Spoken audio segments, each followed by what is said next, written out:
vamos lá. Uma boa noite a todos vocês. Eu me apresentei ontem, mas falei isso rapidamente novamente, só para se alguém não estava aí. Né? Eu sou o professor Dr. Sandro, né? Eu sou farmacêutico bioquímico. Eu estou terminando licenciatura em Química, tenho especialização em Farmacologia e Docência do Ensino Superior. Tenho mestrado, doutorado e pós-doutorado em farmacologia, pós-doutorado em neurologia e pós-doutorado, e atualmente faço pós-doutorado em cardiologia.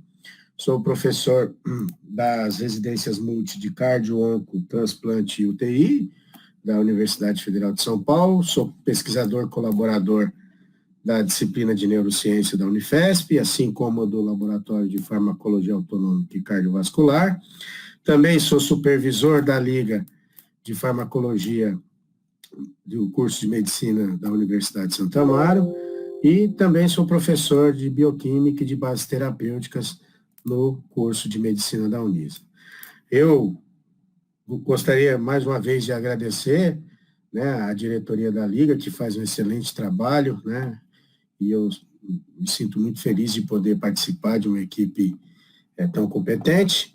E gostaria também de divulgar aqui, né, um canal científico que eu criei para divulgações de assuntos acadêmicos e científicos, que é o Farmacomed Fácil, que inclusive vocês poderão assistir ao vídeo tanto pela Liga de Farmacologia, quanto pelo canal Farmacomed Fácil.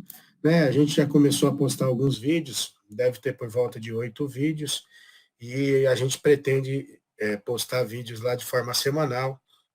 Tá? Aqueles que quiserem assistir às aulas de farmacologia e de outros assuntos da área médica, né, da área de bioquímica e farmacologia, patologia, pode acessar o canal que a gente vai sempre postar um vídeo lá. Bom, então vamos lá. Né? Por que estudar doenças cardiovasculares? Bom, as doenças cardiovasculares, elas são ainda a maior causa de morte no mundo, né? Principalmente no que se refere a doenças isquêmicas do miocárdio, né? Elas matam em torno de 17 milhões de pessoas por ano, mas, de acordo com a estimativa da Organização Mundial da Saúde, esse número de mortes pode atingir 26 milhões, né, por ano até 2030. Bom, dentre as doenças cardiovasculares, né, nós temos, por exemplo, as doenças isquêmicas do miocárdio. Né? Isquemia é sempre um processo no qual um órgão recebe uma menor quantidade ou não recebe sangue, e isso leva a um déficit de oxigênio, um déficit de carboidrato, de lipídios, e isso gera lesões que nós chamamos lesões por isquemia. Tá? E o tratamento para as doenças isquêmicas, né, consistem em propiciar o retorno do fluxo sanguíneo para a região afetada por essa isquemia. A questão é que quando o sangue volta, ele traz consigo oxigênio, ele traz carboidrato, a glicose. Só que aí também acaba ocorrendo, né, a produção de espécies reativas do oxigênio, né? Espécies reativas do oxigênio. E isso acaba gerando o que nós chamamos de lesão por reperfusão. Né? Lesão por reperfusão. E essas lesões por reperfusão, elas são muitas vezes tão ou mais danosas que as lesões causadas por isquemia. Como o nosso assunto de hoje é o tratamento da hipertensão, quer seja por antihipertensivos clássicos e diuréticos, eu começo falando disso por quê? Porque um dos maiores fatores de risco para a ocorrência de doenças isquêmicas do miocárdio é a hipertensão. Né? É a hipertensão, que, na verdade, é uma doença, né? A hipertensão é uma doença que, de certa forma, acaba nos causando uma certa dificuldade no momento de definir. Porque, assim, nós aprendemos que doenças são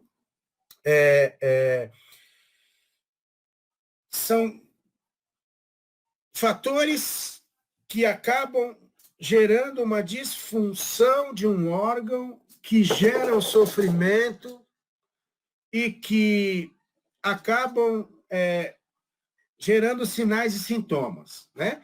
A hipertensão é um caso que, se a gente for avaliar, muitas vezes o paciente hipertenso, ele não tem sinais e sintomas, né? Nem no próprio sistema cardiovascular, ele também não tem sinais e sintomas, como muitas vezes acontece cefaleia, e muitas vezes ele vai aferir a pressão arterial, e esses valores estão elevados, mas o paciente não apresenta nenhum tipo de sinal ou de sintoma, e isso acaba muitas vezes prejudicando a realização do diagnóstico do paciente, o que, por sua vez, piora o prognóstico, porque a doença que está ocorrendo é de forma silenciosa, mas pode gerar alguns danos, né, no futuro para esse paciente.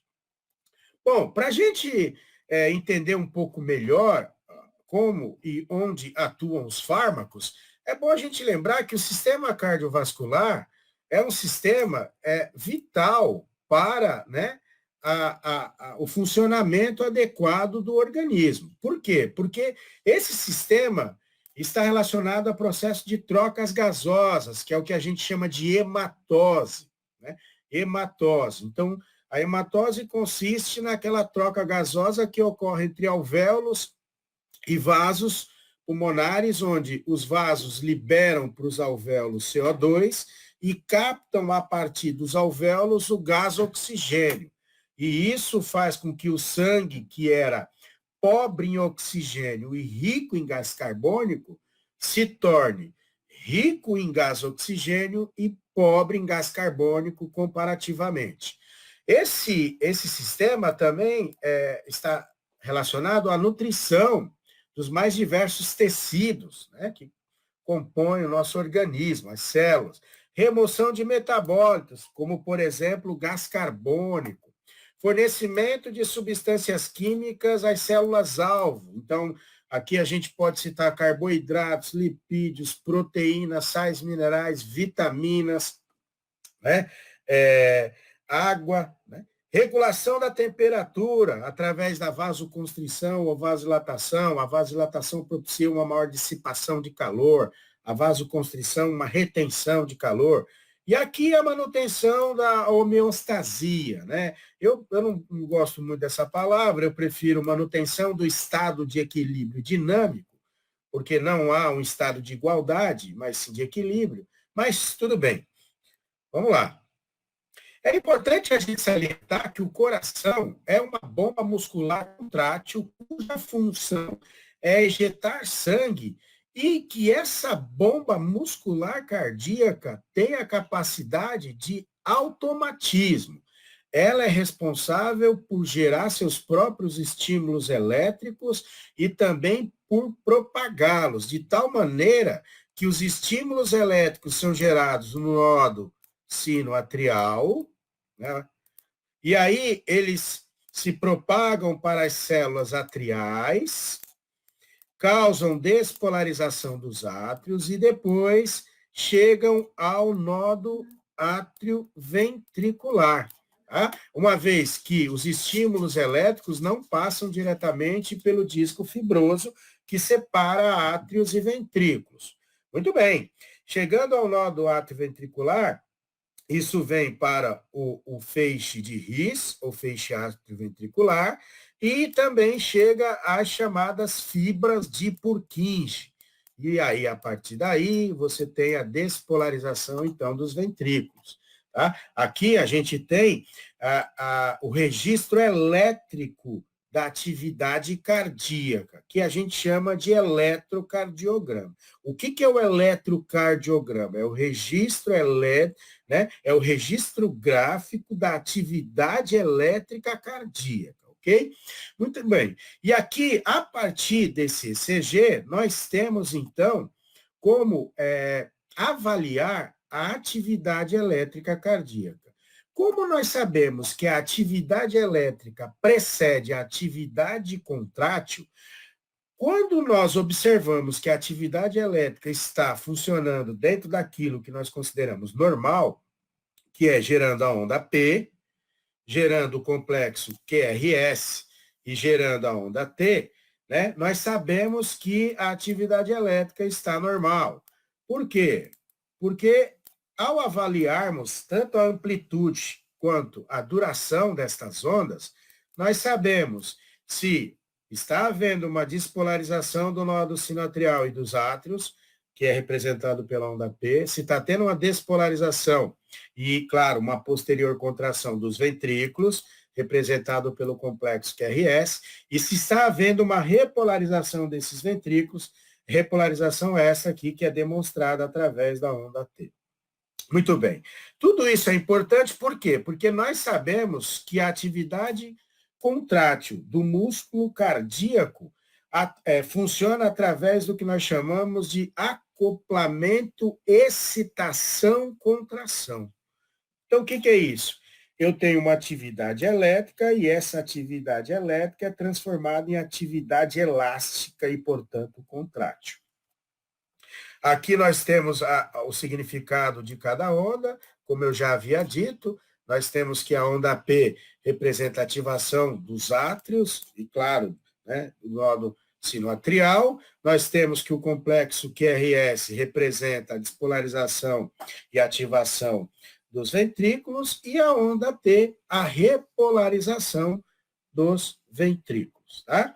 Vale a pena destacar que nós não temos aqui o registro gráfico da repolarização atrial, porque essa repolarização ocorre quase que de forma simultânea com a despolarização dos ventrículos, e por ter um maior vetor, né, o registro é feito do complexo QRS. Então, nós temos aqui uma figura que nos ilustra, né? Então, aqui eu tenho o começo da onda P, aqui eu tenho a onda P totalmente formada, então a gente já vê que tem despolarização do nódo sinoatrial e dos átrios. Aqui nós já estamos indo para o complexo QRS, quando há uma despolarização total aqui do sistema His-Purkinje dos ventrículos, a gente tem um complexo QRS, e aqui é a onda T, que é a repolarização dos ventrículos.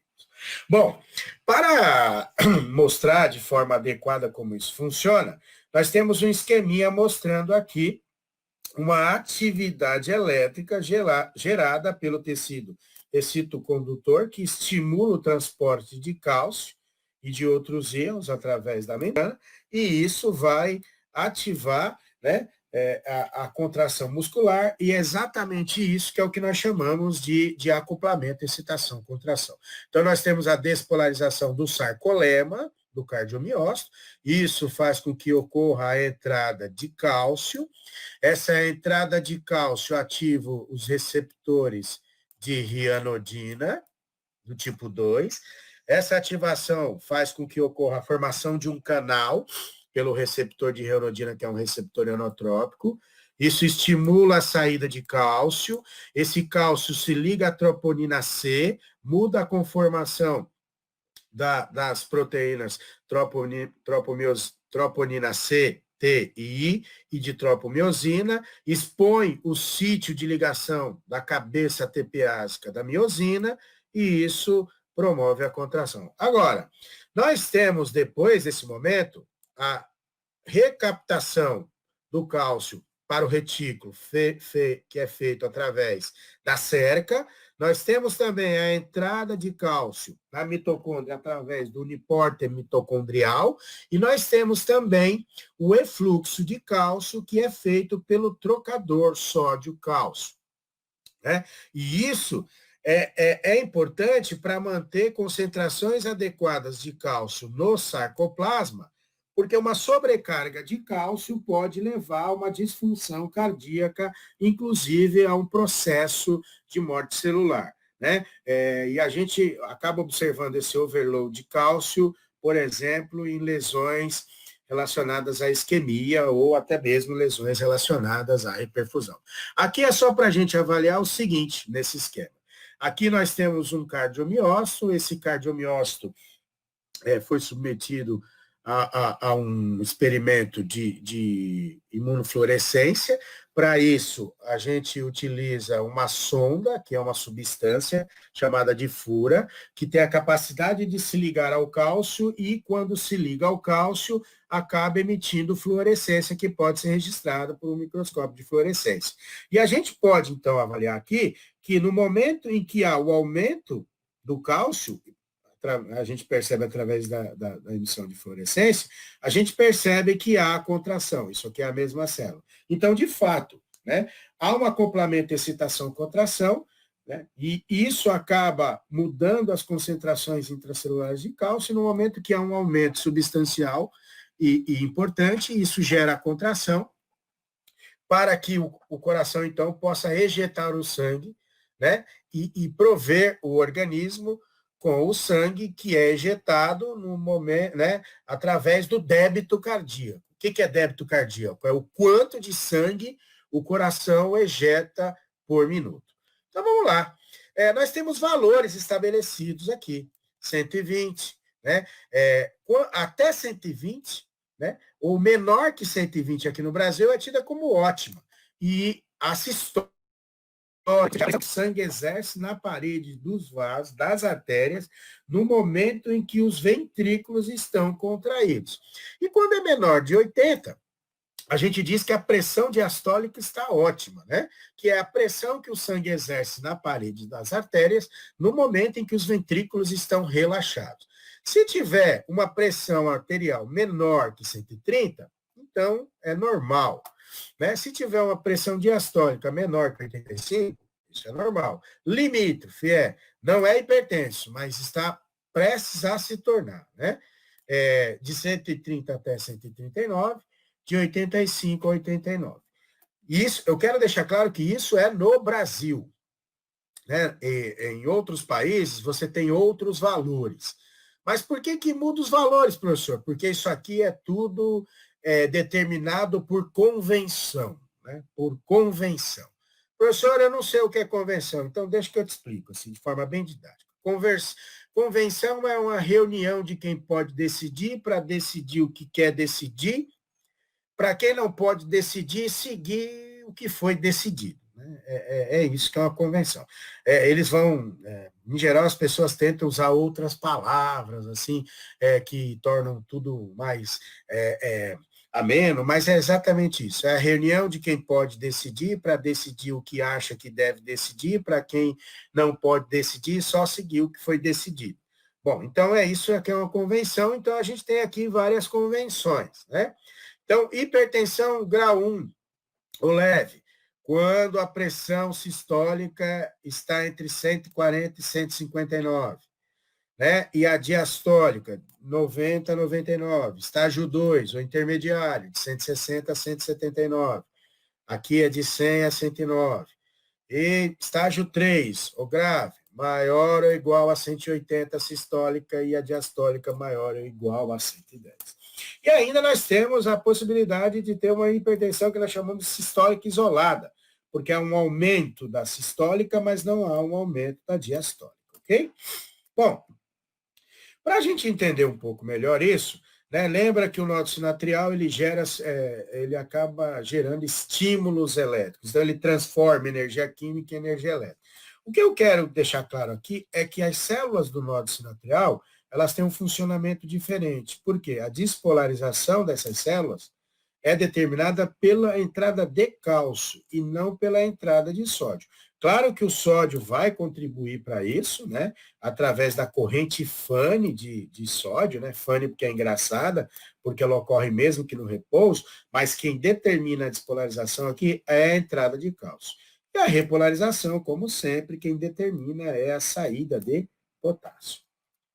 Bom, aqui nós temos o perfil de potencial de ação de células miocárdicas contráteis, que não tem, né, função de excitação, ou de geração, ou de transformação de estímulo elétrico. Claro, professor, mas todas as células do coração podem, em algum momento, gerar estímulos elétricos. Sim, mas não com a frequência necessária e suficiente, como faz o nódulo sinatrial, que é o chamado marca-passo cardíaco. Tá certo?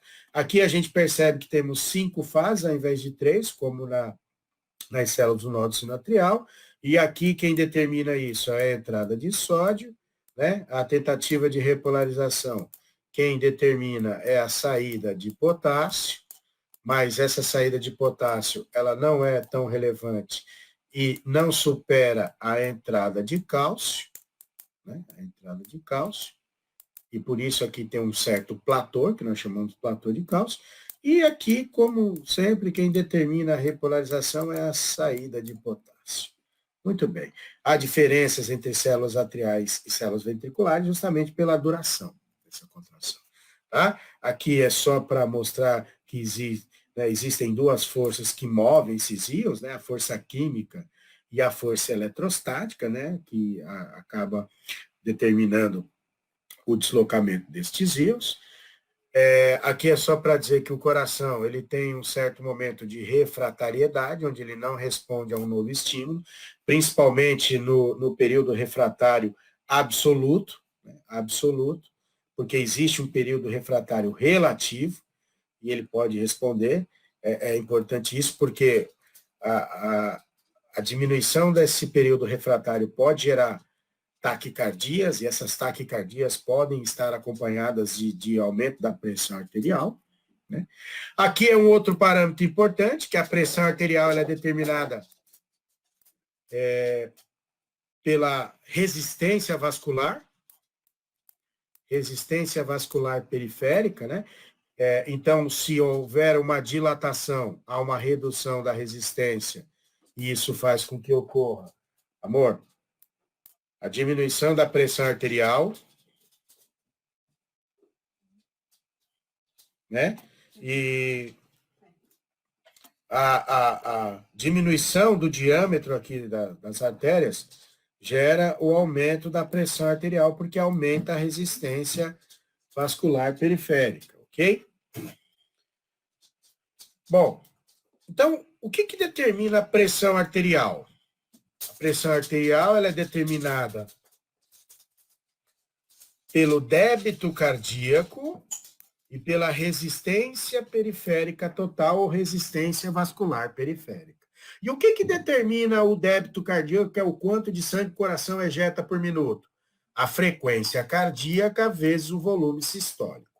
A frequência cardíaca considerada fisiológica, ela varia um pouco de acordo com o autor. Alguns autores consideram de 50 a 100, outros de 60 a 100, mas isso não nos importa muito. A gente pode pegar aqui e pode estipular em torno de 70 batimentos aqui, a média. O volume sistólico, em geral, é de 70 ml, então a gente vai ver que tem por volta de 5 litros ejetados por minuto. Tá? Se houver um aumento desse débito cardíaco, haverá um aumento da pressão arterial, certo? E também por substâncias que alterem o diâmetro dos vasos. Então, nós temos substâncias que causam vasoconstrição, vasodilatação, então, como, por exemplo, a noradrenalina, né, a adrenalina pode causar vasoconstrição, a vasopressina pode causar vasoconstrição. Por outro lado, o óxido nítrico pode causar vasodilatação, né, a prostaciclina pode causar vasodilatação.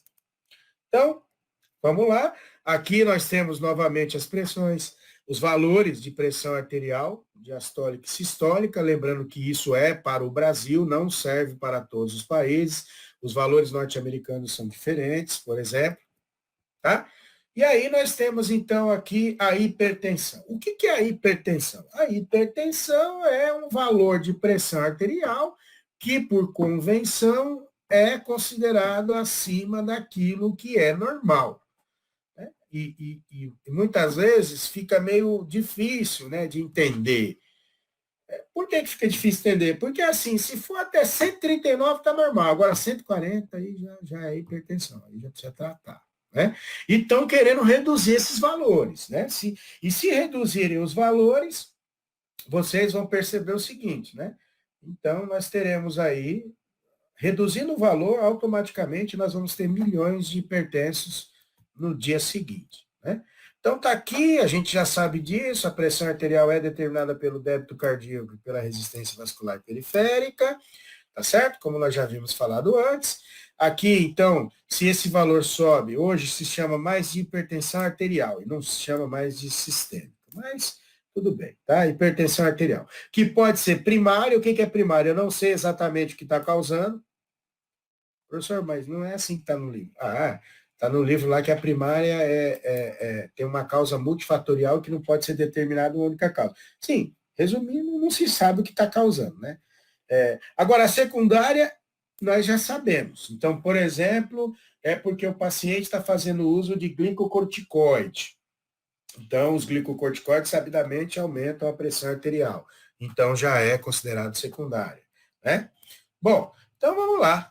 Eu tenho aqui a pressão diastólica persistente, quando está acima de 90, e eu tenho a pressão sistólica persistente, quando está acima de 140, né? Ou de 140. Aí o aluno sempre fala assim, professor, mas e se tiver 139? Se tiver 139, você não pode considerar, né, hipertenso. E aí, é claro que, de novo, a gente sempre tem uma problemática aqui, né? Porque os valores são muito próximos, mas, né, lembra? São as convenções. Por isso que esses valores podem mudar, né? É só mudar quem pode decidir. Tá certo? Então, a gente tem um paciente limítrofe aqui, ó. Limítrofe. O que é limítrofe? Não é, né? Porque está com 139. Né? E aqui, 89. Agora, se for para 90 e aqui para 140, pronto. Aí já é, né? Já está hipertenso, certo? Lembra que eu falei para você, mais de uma causa, é o que a gente chama de causa, né? É uma causa multifatorial, e tem algumas, né? Aqui, sal, entenda, né? Eu vou até, né? O cloreto de sódio, né? Cloreto de sódio. Cloreto de sódio, ok? Aqui é o etanol, a obesidade, a apneia do sono, claro, histórico familiar, é verdade, né?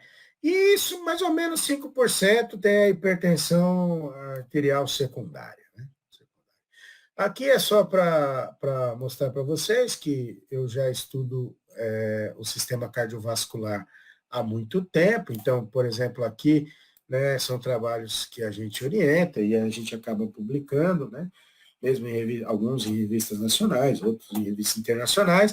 Aqui a gente viu, por exemplo, a hipertensão arterial sistêmica como o principal motivo de admissão de uma clínica médica em um hospital público de São Paulo. Então, fizemos um breve estudo aqui, né, de quem era do sexo feminino, do sexo masculino, né, as idades aqui, ó, 89 anos, etc. Esse aqui foi publicado em 2013, então mostra os benefícios da utilização de um salgante sem sódio para os valores de pressão arterial. E o que nós fizemos aqui? Nós pegamos esse salgante sem sódio, que substituiu o cloreto de sódio por cloreto de potássio, e tratamos animais normotensos e hipertensos, né? Então, você vai observar aqui, ó, que o normotenso tem uma pressão de mais ou menos 130, e aí, conforme a gente deu o cloreto de sódio, né, houve um aumento desses valores pressóricos, né? Houve um aumento dos valores pressóricos. E é o que a gente espera, né? O sódio, de fato, aumenta, porque ele aumenta a volemia. E houve aumento tanto dos normotensos quanto dos hipertensos, que de 200 chegou aqui a 240, aqui de 130 chegou a 160, né?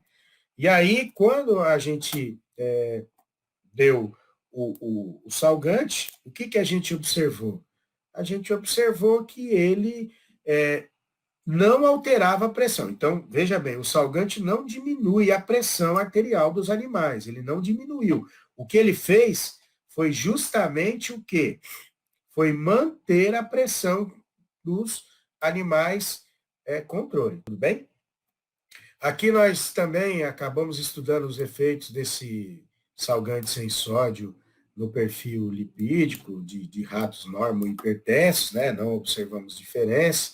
Também avaliamos os efeitos do salgante isento de sódio em marcadores bioquímicos de lesão cardíaca, lesão renal e lesão hepática, então não houve nenhuma lesão. Então, isso foi só para avaliar se, de repente, o produto poderia gerar algum tipo de dano, e não gerou, né? Então, e a gente constatou, de fato, o cloreto de sódio aumenta a pressão de animais, tanto normotensos como hipertensos. Agora, quando o paciente é hipertenso, se for uma hipertensão leve, eu posso fazer o tratamento através de uma monoterapia, eu posso prescrever para ele um único fármaco. Agora, se for severa, aí já é o que a gente chama de o tratamento tem que ser feito através da polifarmácia, né? Que quer dizer o quê? A prescrição de vários medicamentos para esse paciente. Bom, então tá aqui. Para a gente entender melhor a fisiopatologia da hipertensão, a gente precisa entender o sistema renina-angiotensina-aldosterona, que é um mecanismo humoral, né, que tem como objetivo promover o controle da pressão arterial a longo prazo, né? E ele altera a volemia, o débito cardíaco e a pressão arterial.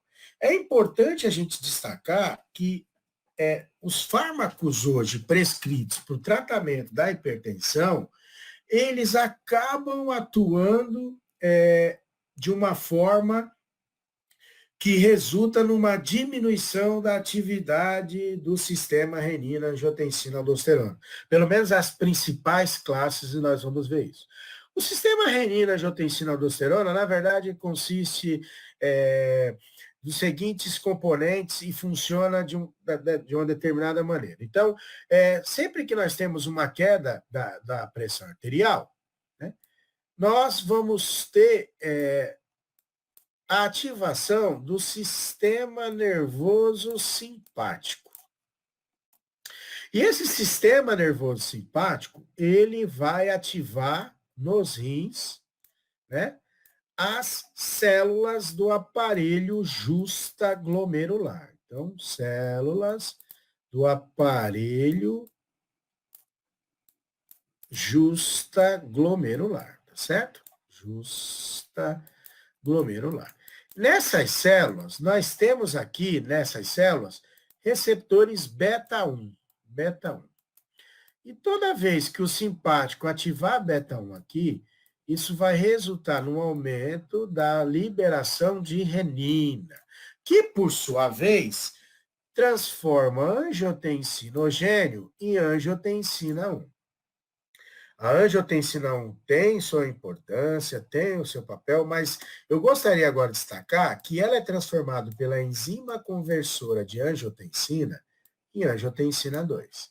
E essa angiotensina 2, ela tem vários efeitos. Então, por exemplo, ela consegue promover aqui vasoconstrição. Como?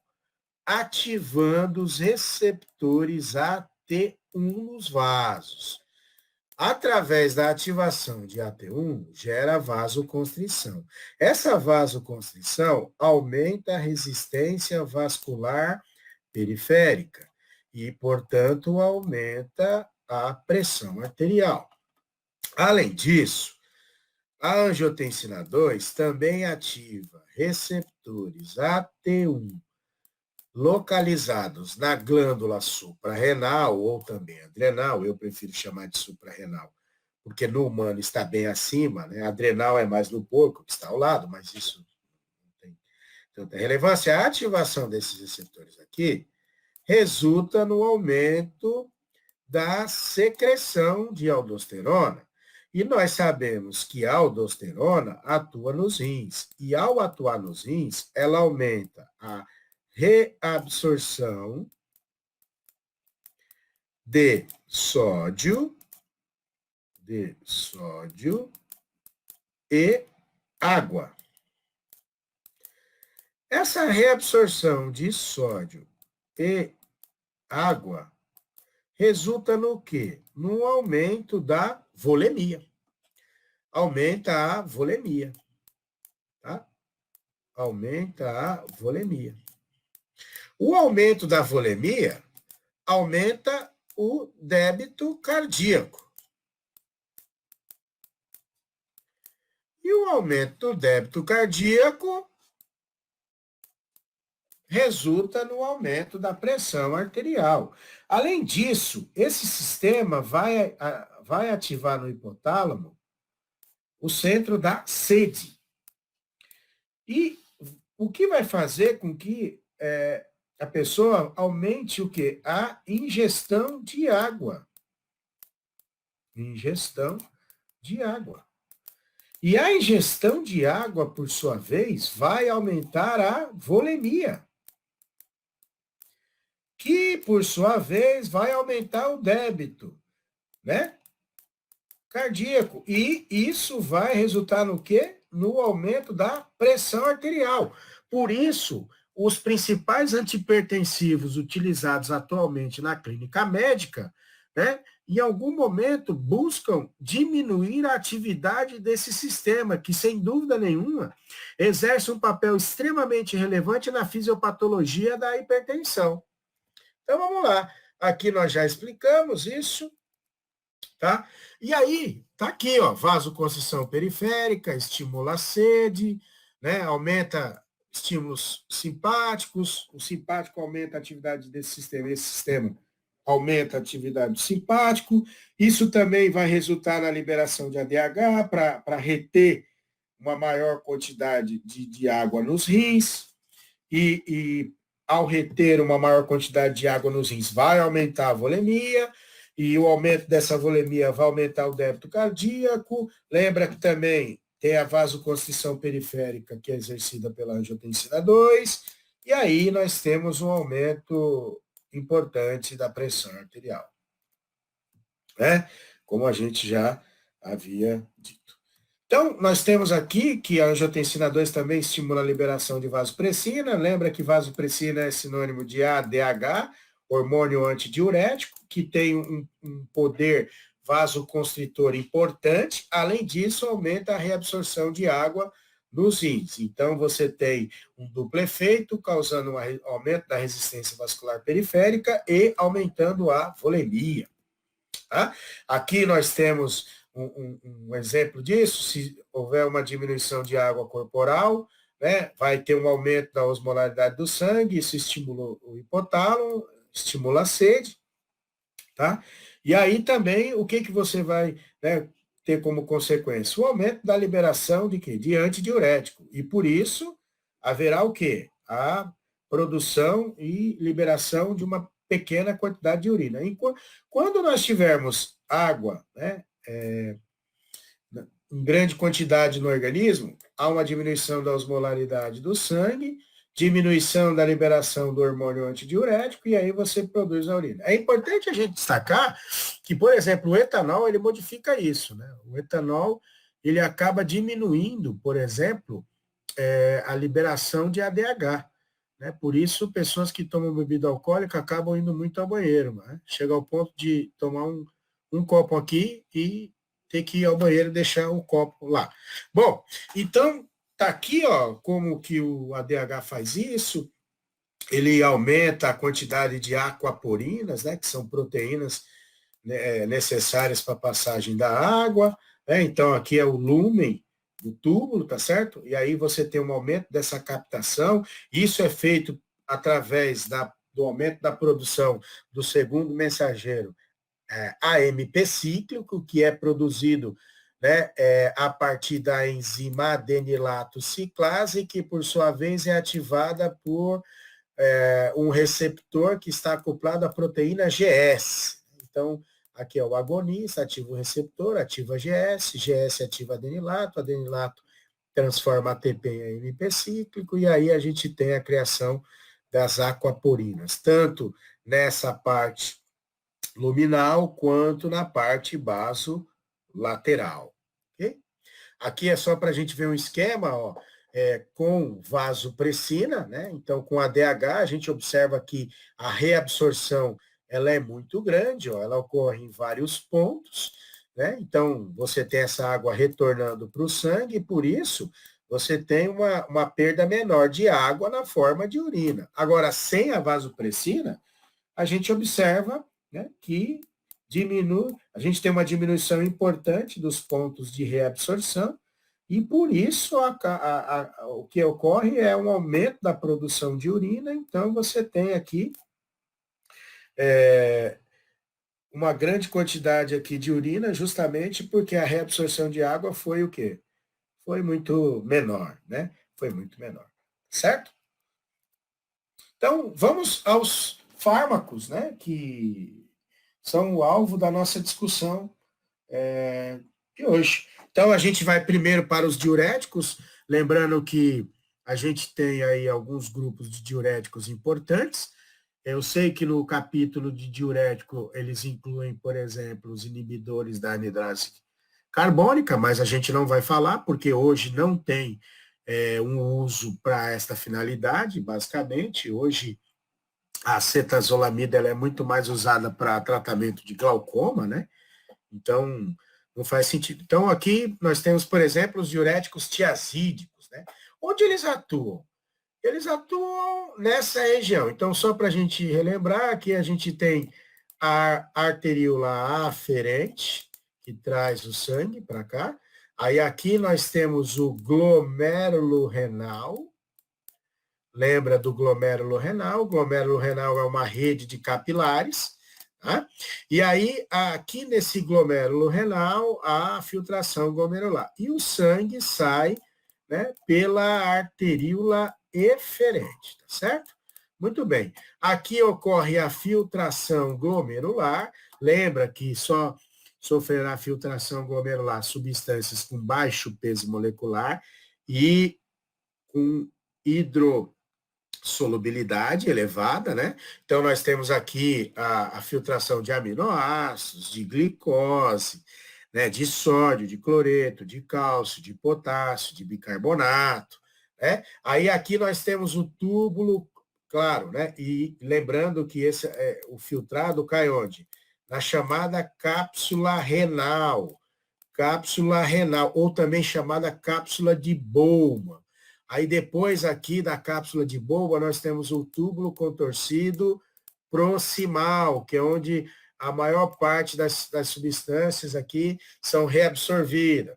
Depois a gente tem a alça de Henle ou alça renal descendente. Aqui nós temos a alça renal, a descendente e a ascendente. Nessa região aqui, aproximadamente, nós temos um transportador que faz o quê? Que reabsorve. Reabsorve o quê? Ele reabsorve sódio, potássio e 2 cloretos. Mas quem atua aí? Não são os tiazídicos, são os diuréticos de alça. E aqui tem um transportador que reabsorve o quê? Sódio e cloreto. Então, é aqui que atuam os tiazídicos. É aqui que atuam os tiazídicos. Então, qual é a mecanização? Redução da absorção de sódio no túbulo contorcido distal, inibindo o quê? O cotransportador de sódio e cloreto. Qual é o principal representante desta classe? A hidroclorotiazida, né? O nome comercial é clorana. Os diuréticos de alça, em relação à potência, são a segunda classe, né? A gente pode considerar como a segunda classe mais potente. A primeira classe, no que se refere à potência, são os diuréticos de alça, cujo principal representante é a furosemida, ok? Agora, tanto os tiazídicos quanto os diuréticos de alça, eles causam reações adversas semelhantes. Claro que os de alça pode ser que cause numa maior intensidade, justamente pela sua potência, né? Então, as reações aqui adversas importantes são o seguinte: esses fármacos eles aumentam a excreção de potássio, né? Então, eles aumentam a excreção de potássio. Aumentando a excreção de potássio, eles podem gerar o quê? O que a gente chama de hipocalemia. Hipocalemia, ok? Ou, se você preferir, hipopotassemia.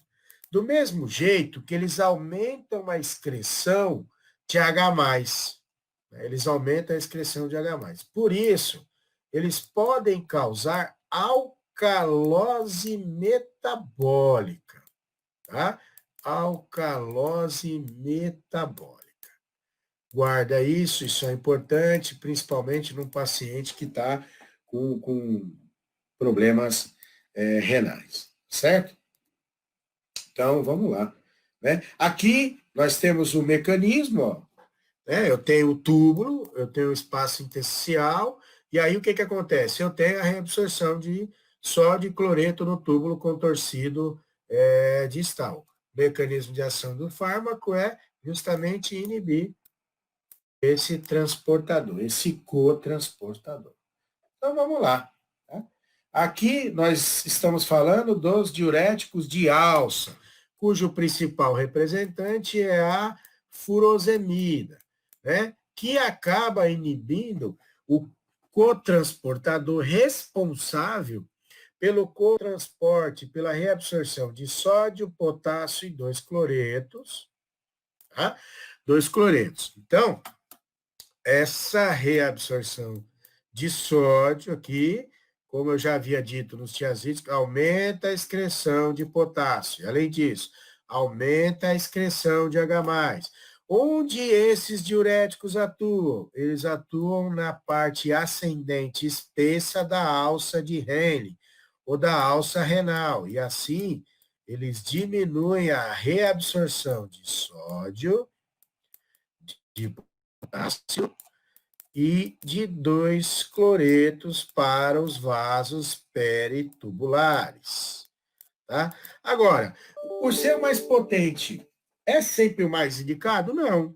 Não, porque você tem que avaliar o quadro geral do paciente, avaliar principalmente como é que está o parâmetro hidroeletrolítico desse paciente, porque muitas vezes o uso dessa classe de diuréticos faz com que o paciente precise realizar uma reposição de potássio, né?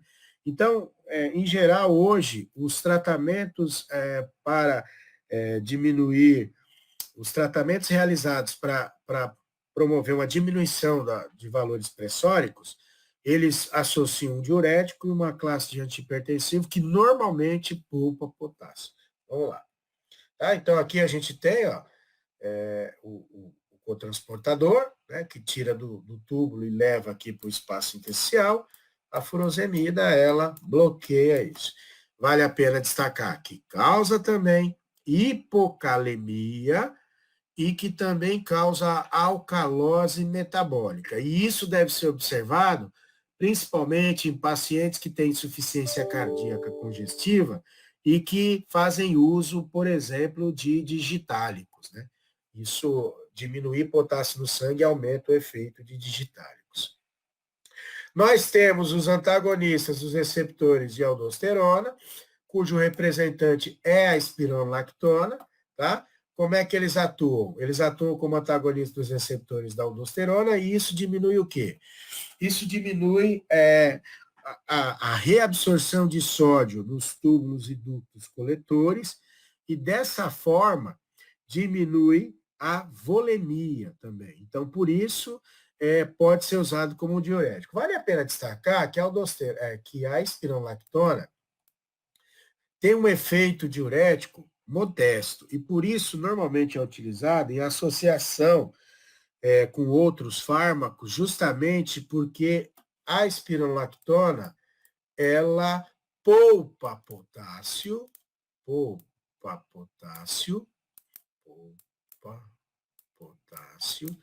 e também poupa H+. Poupa potássio e poupa H+. Tá? H+. Isso quer dizer o quê? Que a espironolactona, ela pode gerar, ao invés de uma hipocalemia, ela pode gerar uma hipercalemia, né? Só que, como normalmente ela é associada a fármacos que excretam potássio, ela é usada justamente para contrabalancear o efeito excretor de potássio de outros diuréticos, assim como o do H+, Porque aí, poupando H+, né, diminui o risco de quê?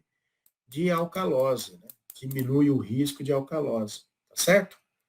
Atualmente, a espironolactona também é muito usada para o tratamento de ovário policístico, né, em associação com a metformina, porque mulheres que têm problema de ovário policístico aumentam a produção de testosterona e aí acabam tendo uma resistência insulínica e começam a ter edema, então a espironolactona é muito indicada nesses casos aí. Tá? Aqui é só para mostrar mais ou menos como é que atua a aldosterona, né? Ela vem, aumenta a produção de proteínas que realizam o transporte aqui, né, bomba de sódio e potássio, e isso vai aumentando a reabsorção de sódio aqui, nessa região dos túbulos e ductos coletores, né? Aumenta a reabsorção de sódio e de água, isso aumenta a volemia e acaba aumentando a pressão arterial. E a espironolactona justamente bloqueia os receptores da aldosterona. Agora, como também bloqueia receptores de testosterona, né, a espironolactona muitas vezes tem um uso mais restrito em pacientes do sexo masculino. Tá? Aqui nós temos os beta-bloqueadores, né? Os beta-bloqueadores que são muito usados. Então, nós temos o propranolol, que é não seletivo, quer dizer que atua sobre beta-1 e sobre beta-2, né? Nós temos o atenolol, metoprolol, né? E nós temos outros, né? Bisoprolol, por exemplo, né? Que acabam bloqueando de forma mais seletiva beta-1, beta-1, beta-1. Nós temos também o carvedilol, né? Carvedilol, que bloqueia a beta-1, carvedilol, que bloqueia a beta-1, mas também bloqueia alfa-1. E por isso é um fármaco de primeira escolha, ou, né, bastante importante no tratamento do paciente que tem insuficiência cardíaca congestiva, tá? Justamente por reduzir o débito cardíaco, o trabalho cardíaco, mas também por diminuir a resistência vascular periférica, que é mediada muitas vezes pela ativação de alfa-1. Além disso, nós temos um outro beta-bloqueador importante, que é o nebivolol. Nebivolol. O nebivolol também é importante, por quê? Porque ele tem uma ação dupla. Ele bloqueia beta-1, mas ele ativa beta-3. Né? E qual a importância disso? Diminuir o trabalho cardíaco e ativar beta-3 está relacionado a aumentar a liberação de óxido nítrico, que, por sua vez, é uma substância vasodilatadora. E isso diminui a resistência vascular periférica. Então, é um fármaco aí que tem um efeito duplo e é uma tendência na farmacologia se buscar fármacos que tenham mais de um efeito devido ao fato de atuar em mais de um receptor, né? Mais de um receptor. Então, nós temos aqui outra coisa importante, né? Que esses fármacos que bloqueiam o beta-1 fazem. Eles diminuem a atividade do sistema renina-angiotensina. Então, eles diminuem a atividade, né, do sistema renina-angiotensina-aldosterona, né? E, claro, também reduzem, né, débito cardíaco, diminui a pressão arterial. Como eu havia dito, diminui a liberação de renina porque bloqueia o beta-1 nas células do aparelho justaglomerular, diminui a angiotensina 2, diminui resistência vascular periférica, diminui pressão arterial. Olha que legal, né? Tá? Claro, diminuindo aqui a produção de angiotensina 2, também vai diminuir a ação e a produção e a liberação de aldosterona, ok? Aqui é só um artigo que nós publicamos em 2017, se eu não me engano, que mostra que o atenolol, além de tudo, ele tem um efeito anti-inflamatório porque diminui TNF-alfa, por exemplo, os níveis de TNF-alfa, e animais que foram submetidos a isquemia e reperfusão intestinal. Então, a administração de atenolol antes da isquemia e antes da reperfusão teve um efeito cardioprotetor nesses animais, por quê? A isquemia e reperfusão intestinal, ela causa lesões cardíacas à distância, né? Através de processos inflamatórios. O atenolol, ele teve a capacidade de diminuir TNF-alfa nesses animais, além disso, diminuir cariorrex e diminuir lesões cardíacas de forma comprovada através da realização de histopatologia nos animais normotensos, né? Ratos Wistar. Tá? Então, aqui é só para vocês perceber, né? Que aqui, ó, é núcleo picnótico, aqui é o Chan, não teve a cirurgia, né? Você faz tudo menos a isquemia e reperfusão intestinal. Aqui é o animal controle que sofreu a isquemia e reperfusão intestinal e foi tratado, aspas, com solução salina. Aqui nós tivemos o atenolol antes da isquemia e reperfusão, né? E aqui nós tivemos o atenolol antes da isquemia e, de novo, administrado antes da reperfusão. Você vai perceber que esses tecidos aqui se assemelham muito mais a esse aqui, perdão, do Chan, né? E aqui a gente pode ver, por exemplo, que a gente tem uma menor lesão. Aqui, ó, é a solução salina, então você vai perceber que tem mais danos nesses animais aqui, quando comparado com os tratados.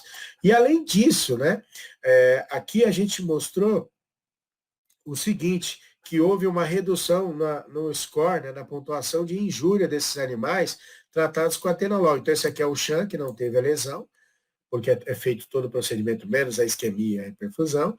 Aqui é o grupo controle com salina. Quando você compara aqui com os tratados, você vai ver que o score aqui de lesão cardíaca, né, é sem dúvida menor, tá? É sem dúvida menor. Bom, aqui inibidores da ECA, né? Eu não preciso falar muito sobre inibidor da ECA, porque todo mundo conhece. Eu, em 2008, tive a oportunidade de conversar por umas 3 horas com o professor Sérgio Ferreira, num congresso colinérgico que foi realizado em Foz do Iguaçu, e lá eu tive a oportunidade de conversar com ele por bastante tempo, e ele acabou comentando bastante sobre as pesquisas que ele realizou em relação a isso.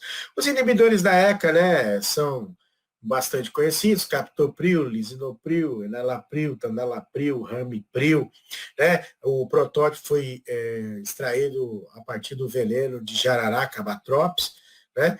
E esses fármacos inibem a enzima conversora de angiotensina e, por isso, diminuem a conversão de angiotensina 1 e angiotensina 2, né? E, por esse motivo, eles acabam diminuindo a resistência vascular periférica, que é causada pela angiotensina 2, né, através da ativação dos receptores AT1, presente nos vasos. Além disso, né, acabam aumentando o efeito vasodilatador da bradicinina, porque a enzima conversora de angiotensina, ela também é responsável por degradar a bradicinina. Agora, por isso também, alguns fármacos, como, por exemplo, o captopril, pode causar uma tosse seca ou improdutiva, né, em pacientes submetidos ao tratamento com ele.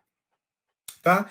Diminui a secreção de aldosterona, por quê? Porque, de novo, bloqueiam receptores AT1, né, na glândula suprarrenal. E aí, diminuindo a liberação de aldosterona, diminui a retenção de sódio e de água e diminui a volemia. Isso tudo leva à redução da pressão arterial. Então, tá aqui, ó, a gente já viu, então, não precisamos falar novamente de todo o processo, mas aqui atuam os inibidores da ECA. Bom, e os antagonistas dos receptores de AT1 da angiotensina 2? Você tem valsartana, losartana ou sartana, né? No SUS nós temos a losartana sendo padronizada, a valsartana não. O mecanismo de ação é bloquear, né? Eles bloqueiam, né? Eles antagonizam os receptores AT1 da angiotensina 2. E aí eles promovem efeitos semelhantes aos inibidores da ECA, né? Então, o que acontece? Eles acabam diminuindo, né, as ações da angiotensina 2 promovidas através da ativação de AT1, diminui retenção hídrica, vasoconstrição e acabam diminuindo a pressão arterial. No mercado, a gente já tem aí medicamentos que promovem a associação de fármacos muito utilizados para o tratamento da hipertensão, que é, por exemplo, o Diovan Plus ou Diovan Combo, que tem valsartana,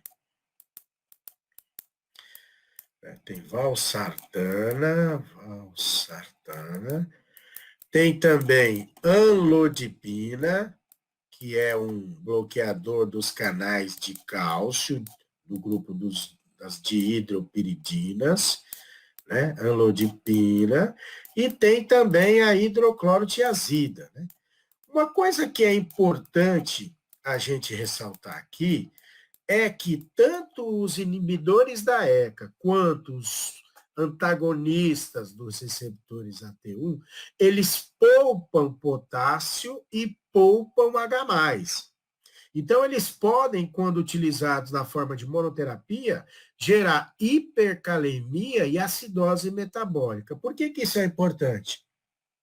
Porque quando se associa um inibidor da ECA com um antagonista de AT1, a hidroclorotiazida ou a furosemida, você tem fármacos que estão exercendo efeitos opostos sobre a excreção de potássio. Um está aumentando, o outro diminuindo. E isso é importante porque aí você diminui o risco de ter um problema relacionado à concentração de potássio e de H+, o que poderia gerar sérias consequências para o paciente. É só para mostrar que também a gente já publicou aqui com fármacos inibidores da ECA, né? Captopril, enalapril e losartana. Esse aqui foi um trabalho que eu orientei de um aluno da graduação e depois acabamos conseguindo publicar o artigo em 2014, né? Porque há uma possibilidade desses fármacos também aumentar o risco de litíase renal devido à alteração na excreção de oxalato, então está aí uma referência para você. E aí nós temos os bloqueadores alfa-1 adrenérgicos, lembrando que hoje eles não são mais tão utilizados para tratamento da hipertensão, mas ainda são prescritos principalmente em pacientes que apresentam feocromocitose ou citoma. Feocromocitoma. O que é o feocromocitoma? É quando o paciente tem um tumor na glândula suprarrenal e esse tumor faz com que ocorra uma grande liberação de noradrenalina e adrenalina, de tal maneira que o paciente começa a ter uma contração da musculatura lisa vascular exacerbada, né? E isso leva a uma vasoconstrição muito intensa, porque a ativação de alfa-1 leva à vasoconstrição. Então, há um aumento importante da resistência vascular periférica. Então, nesses pacientes, esse receptor faz isso, né? Então, usar esses fármacos para paciente que tem o feocromocitoma acaba sendo interessante, porque o bloqueio desses receptores alfa-1 diminui essa vasoconstrição, diminui a resistência vascular periférica, e isso acaba gerando uma diminuição da pressão arterial. Agora, esses fármacos também são muito usados para o tratamento da hiperplasia prostática benigna, né? Porque na próstata, os receptores alfa-1, eles acabam participando da fisiopatologia da hiperplasia prostática benigna. Aqui nós temos fármacos, e eu vou dizer aqui, simpatomiméticos de ação central. Quando eu digo isso, eu sei que no livro eles colocam de outra forma, eles colocam simpatolítico, o que não deixa de ser verdade. Mas, é claro, eu gosto de colocar assim, por quê? Porque, na verdade, eles têm uma ação semelhante à noradrenalina. Então, eu chamo de simpatomiméticos devido ao mecanismo de ação que gera como efeito a diminuição da atividade simpática. Por quê? A metildopa não é fármaco, é um profármaco, ou seja, não tem efeito na forma de metildopa, só vai ter efeito após ser biotransformado no organismo em metilnoradrenalina, né? Então, a metildopa é um profármaco, a clonidina é um fármaco, sim, só que depois de biotransformado em metilnor e a clonidina, como eles atuam? Eles atuam sendo o agonista de receptores alfa-2. Receptores alfa-2. Se eles são agonistas, então o mecanismo de ação é simpatomimético. Só que o alfa-2 diminui a liberação de NOR. E por diminuir a ação de NOR, diminui a atividade do simpático, né? Sistema nervoso simpático. Agora, o efeito é esse, mas o mecanismo de ação é como o simpatomimético. Por diminuir todo esse fluxo simpático, diminui resistência vascular periférica, né? E ainda pode diminuir um pouco o débito cardíaco, e com isso diminui a pressão arterial. Vale a pena destacar que a metildopa hoje é de primeira escolha para gestantes. Gestantes. Por quê? Porque os inibidores da ECA e os antagonistas de AT1, eles são teratogênicos. Eles causam malformação fetal. Então, a metildopa é um fármaco de primeira escolha para gestantes. E que a clonidina, além de ser usada para hipertensão arterial, ela também é usada para a indução do estado de anestesia. Indução do estado de anestesia. Então, é muito solicitada por centros cirúrgicos, porque a atividade da clonidina facilita a indução do estado de anestesia, tá certo? Bom, então aqui, ó, só para reforçar, né, a ativação de alfa-2 resulta num feedback negativo, que por sua vez resulta numa diminuição da liberação de noradrenalina. E isso diminui todo, né, fluxo simpático, tanto para os vasos quanto para o coração. Por isso diminui vasoconstrição, diminui débito cardíaco, diminui pressão arterial. Nós temos ainda alguns fármacos vasodilatadores, eu vou comentar rapidamente. Hidralazina, muito usado no ambiente hospitalar, né? Causa dilatação de artérias e veias e, portanto, diminuição da pressão arterial. Nós temos o minoxidil, que por mais que se faça uso tópico para crescimento de cabelo, de pelos, na verdade foi criado para o tratamento da hipertensão, ele acaba atuando diretamente sobre canais de potássio, né? Ele aumenta a saída de potássio e por isso acaba relaxando a musculatura lisa vascular, tá? Diminui a resistência vascular e a pressão arterial. Nós temos os bloqueadores de canais de cálcio, que acabam também diminuindo a entrada de cálcio e causam relaxamento da musculatura lisa vascular, tá? Aqui são todos os pontos que podem ser explorados, ó. Falamos desse aqui, antagonista de AT1, inibidores da ECA, bloqueadores de canais de cálcio, ativadores dos canais de potássio, antagonistas do alfa-1 nós falamos, da endotelina não, né? Falamos dos inibidores da ECA, tem ainda os inibidores de fosfodiesterase, por exemplo, o sildenafil, né, que foi criado justamente para o tratamento da hipertensão pulmonar, né, mas depois descobriu que ele elevava o moral, né, dos homens, sildenafil, tá? Causa vasodilatação porque inibe fosfodiesterase 5, que é a enzima que degrada o segundo mensageiro GMP cíclico, né? E esse GMP cíclico causa relaxamento, né? Aqui também a gente poderia falar da tadalafila, tá certo? Tadalafila.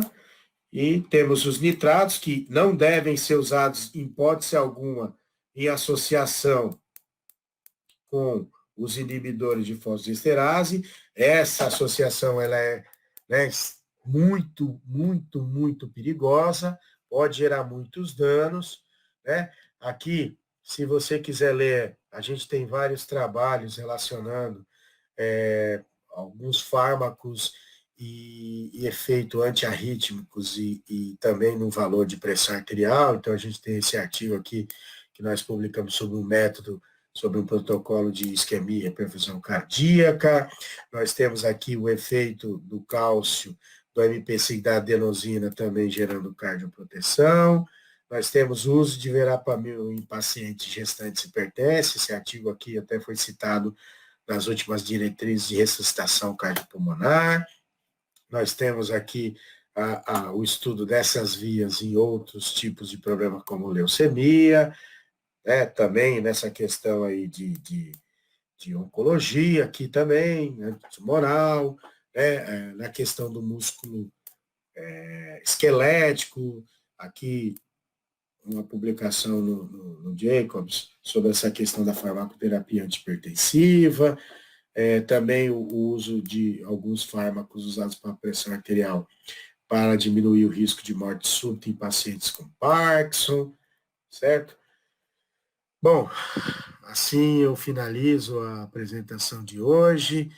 Espero ter contribuído para uma aquisição de conhecimento, uma melhor forma de pensar, e gostaria de agradecer a todos pela atenção e pela participação. Muito, muito obrigado.